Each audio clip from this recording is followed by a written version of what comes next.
Hi, I'm Dotty Morrison, and I'm here with Roy Johnston from Coquina Court to invite you to a special Women's Connections event. Roy, thank you for coming today. Thank you, it's my privilege.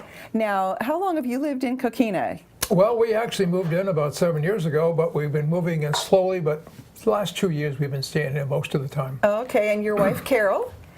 And she would like to be here. Right. But we had some family needs that took her away at this point, Right. but she's very much a part of member care in our family. Okay, and member care is what you do with international workers. We hear a lot about international workers, people who go to other countries with the Alliance. They might be doctors, teachers, coffee house managers, they might be planning churches. And you do something from the United States, but also going to other countries. Tell me what kind of jobs you do with Carol. Well, we noticed after being overseas ourselves, we experienced the fact that you really have a lot of unusual experiences for which you're not prepared. Okay. And we have what is called helping people so they won't have to really go it alone and say, I wish I had known that. Yeah. And so they are the members. And Okay. we serve them, and if they're not doing well, their Okay. work won't be doing well. Okay. And so the basis is to keep them going in all aspects, physical, mental. It's a holistic approach. Okay. So it might involve family needs some of the time? Family needs, sometimes we meet children who are autistic, and the parents say they're not learning, what do we do? Uh-huh. And most of our people are in remote areas. Yeah. They don't have services like we have back here. Right, right, yes. Can you give us an example of some other things where you might be called in to help? Crisis management. We were in Kabul when there was one of our team members there was kidnapped. Wow. And have to deal with that. Stress management. We have work in refugee camps, and our doctors and nurses have a tendency to burn out. And just a matter of telling them, look, back off, take it easy, take a day off. Giving them permission to take a break. Right. Hey, tough for an international worker. I've done that. I've written a Yeah. prescription. And Yeah, said, there you "This is go. for-" There Yeah. you go. Yeah. Okay, all right. And then from the States, you mentioned that you sometimes Skype with people. We do. We'll have people who call us. I've recently had one, and they say, we're just not doing well, and we don't know what to do.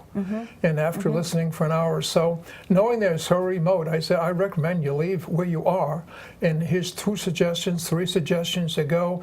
We don't today deliver a lot of services because there's just so much to do, but we try and hook people up with the places they can go, get the help, and then we walk with them on the way over, on the way back, and this is the way of giving them the help they need without saying, I've got to go back to the States. We try and keep them overseas getting their help, and it's much easier than to transition back to their country without a lot of upset.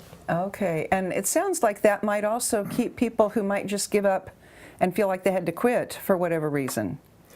Well, this is the thing we try to avoid, the unnecessary coming home, doing things because you really have no gauge to go by. You've never been in another place for a long period of time with no real help in terms of how do you prepare food? What about the clothing? What about the weather? What about the stresses where you've never seen them like that before?